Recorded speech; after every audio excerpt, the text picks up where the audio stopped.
Bonjour à toutes et à tous et merci de nous préférer pour vous informer. Voici le sommaire. Savez-vous que lorsque vous vous connectez à Internet, vous y laissez des traces? Cela s'appelle l'identité numérique. C'est l'ensemble des traces numériques qu'une personne ou une communauté virtuelle laisse sur Internet. Quoi faire pour mieux la contrôler? C'est à savoir.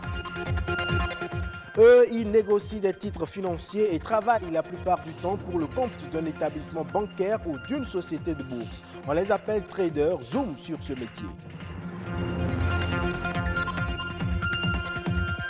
Enfin, on parlera de la nécessité de se faire dépister pour éviter cette maladie génétique causée par une mutation du gène, la drépanocytose, qui se caractérise par une altération des globules rouges provoquant une anémie chez le malade.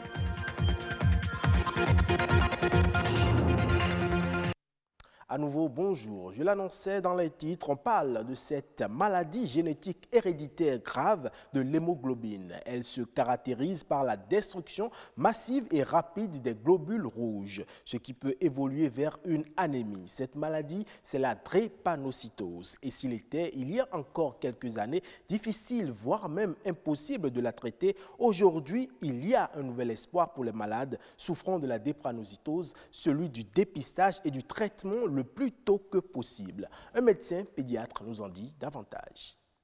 La drépanocytose en tant que telle n'a pas de signes. La manière de reconnaître quelqu'un qui a la drépanocytose, vous devez faire une analyse de sang. On doit analyser le sang et analyser précisément son hémoglobine. Donc le plus tôt que possible. Par contre, lorsqu'elle se complique, il y a des complications. Parce que ça va ouvrir la porte à un certain nombre de difficultés. Et ce sont ces difficultés que nous prenons souvent comme des signes de la drépanocytose. Et c'est peut-être la nouvelle avancée qu'on va faire au Bénin, comment faire en sorte qu'on puisse identifier tous les nouveaux-nés. Pourquoi nous le sommes? Parce qu'il faut prendre en charge très tôt. Si on arrive à faire en sorte que les personnes qui sont atteintes de cette drépanocytose soient identifiées dès la naissance, ça va dire quoi? Ça veut dire que dans quelques années, il n'y aura plus de gens atteints de cette maladie-là qui ne soient pas dépistés avant l'âge de 5 ans, qui n'aient pas été pris en charge. Une chose est d'avoir la drépanocytose, une chose est d'en avoir les complications. Et toute la démarche innovante que nous avons apportée depuis bientôt 3 décennies au Bénin, c'est justement comment faire en sorte que la personne bien payant la drépanocytose ne soit pas drépanocytaire. Et cela est possible. On parle à présent de l'identité numérique. Elle constitue l'or noir des temps modernes et les statistiques qui les concernent donnent presque le vertige. Plus de 90% des données disponibles actuellement ont été produites ces 2 dernières années grâce à l'identité numérique. Réseaux sociaux, objets connectés, achats en ligne, consultation de sites internet ou même adresses e-mail, nous laissons toujours des traces sur Internet. Comment faire pour mieux protéger son identité numérique? C'est ce que nous propose François d'Assise à Massion. Savez-vous qu'en un clic, vous avez déjà laissé vos empreintes sur Internet? À chaque fois que vous vous connectez, vos informations personnelles se retrouvent sur Internet et à la portée de personnes malveillantes. Une situation face à laquelle l'identité numérique apparaît comme la solution, surtout dans les pays africains. Quand vous allez sur Facebook, comment est-ce que vous créez vos comptes? On dit login. Vous donnez un email. Yahoo.ca, Yahoo.fr, c'est ça? Gmail. Est-ce que c'est votre identité?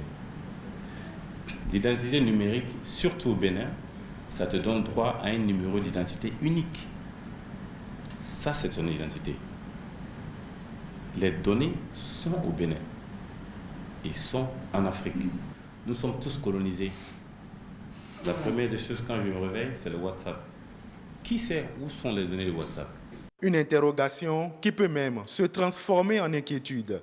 Durant 2 jours, les participants de la Semaine du numérique ont été au contact de cette nouvelle donne et entendent bien en devenir des ambassadeurs. Notre rôle en tant que personne ayant reçu ce certificat, c'est d'être des ambassadeurs de l'identité numérique au Bénin et dans la sous-région afin que chaque individu, où qu'il soit, puisse comprendre ce que c'est que l'identité numérique et puisse également comprendre ce que c'est que cette donnée personnelle. Comment aujourd'hui le Bénin, et à travers toutes les régulations qui sont mises en place, met en œuvre la protection des données à caractère personnel. Nous avons évalué la situation des pays. On s'est rendu compte que nous avons quand même une marge de manœuvre très importante au Bénin. Le Bénin est en avance sur un certain nombre de pays africains, non seulement africains, même dans le monde. Et le travail qui a commencé au niveau du RAVIP est un travail très important qui reste à parfaire, bien entendu. Je crois qu'il y a un travail qui se fait dans l'ombre, mais très bientôt, nous verrons le fruit de tout ce travail qui est fait au niveau de l'ANIP. C'est une très bonne chose. À chacun son identité numérique, afin de donner un coup de fouet au développement socio-économique des pays africains. Ceci participe à la modernisation du service public. On reste dans le domaine du numérique pour parler à présent des traders, ces négociateurs de produits financiers qui achètent une valeur au plus bas pour la revendre au plus haut pour le compte d'un tierce. Les yeux rivés sur le cours de la bourse, ces acteurs du marché financier spéculent sur des produits, actions, contrats à terme et devises. Mais en quoi consiste réellement le trading et comment est-ce que cela marche? Arthur Renaud et Christian Devochi. Ils sont en majorité des jeunes à embrasser le trading, un métier tout comme les autres. Le trading, c'est l'activité d'achat et de vente d'un actif financier. Le trading, je dirais, c'est une activité qui se fait sur une plateforme, d'accord, appelée broker, c'est-à-dire courtier en français. Cette activité, exercée essentiellement sur des plateformes en ligne, est pratiquée sous plusieurs formes. Nous pouvons parler des investissements à court terme, d'accord. On peut parler aussi de la spéculation, d'accord. Et on peut aussi parler des investissements à long terme. Comme toute activité, le trading regorge d'avantages, mais aussi de risques considérables. D'abord, il y a le risque que le trader court, d'accord? Et il y a aussi un risque pour ceux-là qui s'intéressent à ce métier, d'accord? Le trader, il va sur le marché pour réaliser des profits en fonction de son investissement et tout ce qu'il fait. Mais c'est vrai, c'est pas un jeu de loterie. Même la loterie, ça comporte des risques, vous voyez. Mais quand vous venez sur les marchés financiers, ça vous demande de faire déjà des analyses, d'accord? Et ce sont ces analyses-là qui vous permettent maintenant de savoir s'il faut acheter ou de vendre. Même si le trading offre une liberté financière, un bon trader doit avoir une certaine aptitude. Vous n'avez pas besoin d'avoir le bac, le BTS, la maîtrise. En gros, vous n'avez pas besoin d'avoir de gros diplôme avant d'être trader. D'accord? Il faut juste se faire former par quelqu'un qui connaît le métier, qui maîtrise bien le domaine, d'accord, et que vous voyez faire des exploits et que vous voyez faire de bons résultats, d'accord. Donc pour cela, il faut vraiment se concentrer sur le truc, chercher à comprendre comment est-ce que ça fonctionne, chercher à comprendre comment est-ce que ce marché-là, ça bouge, d'accord, avant d'investir votre argent. Parce que sans maîtrise, enfin sans pratique, il n'y a pas de maîtrise. D'accord? Donc, en gros, je dirais qu'il faut d'abord travailler sur soi-même et après faire une bonne formation avant de se lancer dans le trading. Il n'y a pas de saut métier, dit-on. Devenir trader, c'est bon, mais un trader professionnel qui n'a pas pour objectif d'arnaquer la population serait plus idéal.